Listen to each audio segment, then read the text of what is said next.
Well, I was grateful for our entire community to come out tonight. Tuesday at 6 p.m. is kind of a funky game time, but we showed that this university, this community really rallies around our program, and they truly are our sixth player on the court for us. So I'm just extremely grateful for that. I thought Duke is a good program. They're a really talented program. I think they play hard. They think they're trying to figure out their chemistry as well.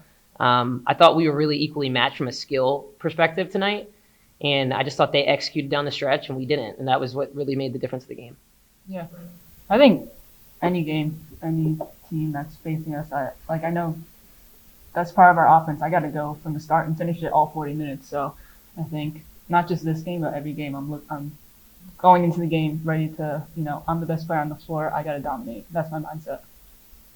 Yeah, I thought our scout team did a great job, and our staff did a great job of preparing us for this upcoming week. And yeah, I think it was really important to me to get to my spots, and if not, get fouls drawn. But yeah, just having that fire all 40 minutes. I think our bench does a great job in keeping us locked in and focused. Obviously, the players on the court, we always lock each other in on the court, but I think they're seeing they're seeing it from a different point of view. So just getting that, okay, what can we change, even from our coaching staff, and timeouts, media timeouts, and making in-game adjustments is a big thing for us. Definitely, yeah. I mean, when I first got here, I have one of our alums said that we were the 400th team out of the 360 in NCAA in Division I. So she jokes with me often about that, but I knew that challenge, and I always believed we could build a great program. Our athletic director, Peter Pilling, hired me to do that and trusted me to do that.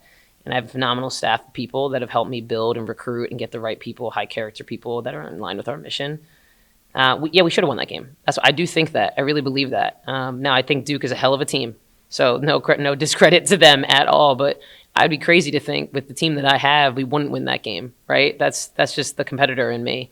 And again, I just thought that we weren't sharp in that last minute when we really needed to be. I thought we made a hell of a run in the fourth quarter. Third quarter was a little choppy for us. We were just fouling too much, and we didn't capitalize on opportunities to get to the free throw line. So, there's a lot that we can fix, but I can tell you that the one thing that this team has shown me is how much they learn from game to game, from week to week. And I promise you that we will not see a game that ends like that again on this court. Yeah, well, I just said to them, I was like, it doesn't matter how big you are, right? It's look at me, right? I'm 5'5". I don't weigh a whole lot. And I always say to them, I'm like, I will hit you and go get the ball before. You have to run through me, right? That's just the mentality that I have. And I think our team is finally starting to play with that kind of mentality. It doesn't matter how big you are. It matters how big this is, right? And if you can play for each other 1 through 15, and we bring that every day, we can do anything. We can accomplish anything together, right? It's that's why we play the game. But one thing I will say is that our team has done a phenomenal job in practice of really being physical on rebounds, both ends. So I'm not really surprised in that. That was something that we knew would be a key factor for us tonight, and I thought we executed that really well. Yeah, so Duke presses you, right, the entire game. So we knew that, but you had funky matchups, right? So you're coming down the court and you're 42 is guarding me, and you're like, all right, well, what am I? Should I go at her? Should I not? I just think it created some indecision that we haven't seen yet. And I thought we handled it about 50-50, really well, and then some possessions not so well. And I think it was a lot of indecision, uncertainty, and then what do I do next, right? Which our team, I think, is really good when we can play freely, but sometimes it did freeze us.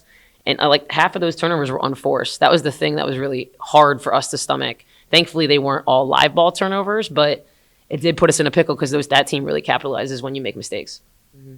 Well, we don't do that in practice. I say that's something that we drill a lot in practice is she's going to be what she is, but everybody else needs to be just as aggressive, just as much looking to score, just as much looking to create.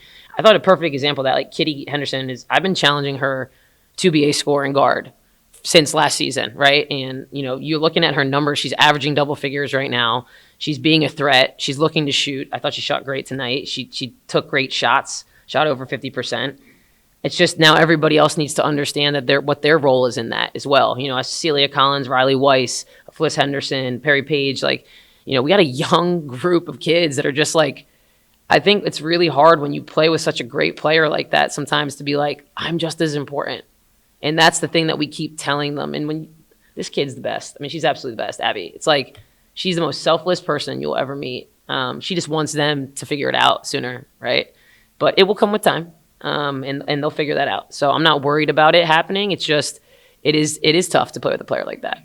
Yeah, I mean, what I love about our team is that they get hungrier every week, and so this is like we weren't in the locker room celebrating.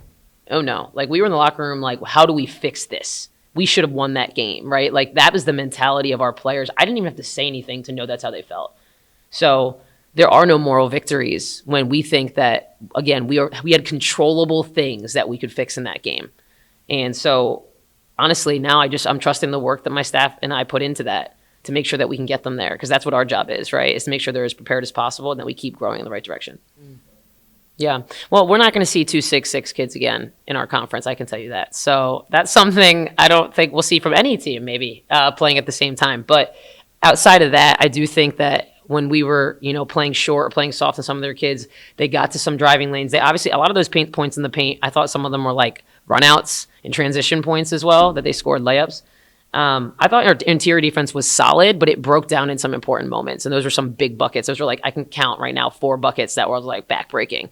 But that's the importance of finishing plays, right? It's like you can't get it to the 8 seconds on the shot clock and then bail somebody out or let them get that offensive rebound. Like those are backbreaking plays. And it's like the less of those you have, the better off you're going to be in the long run. I just thought we had one too many of those plays tonight. We call that the red zone. Too many mess ups in the red zone.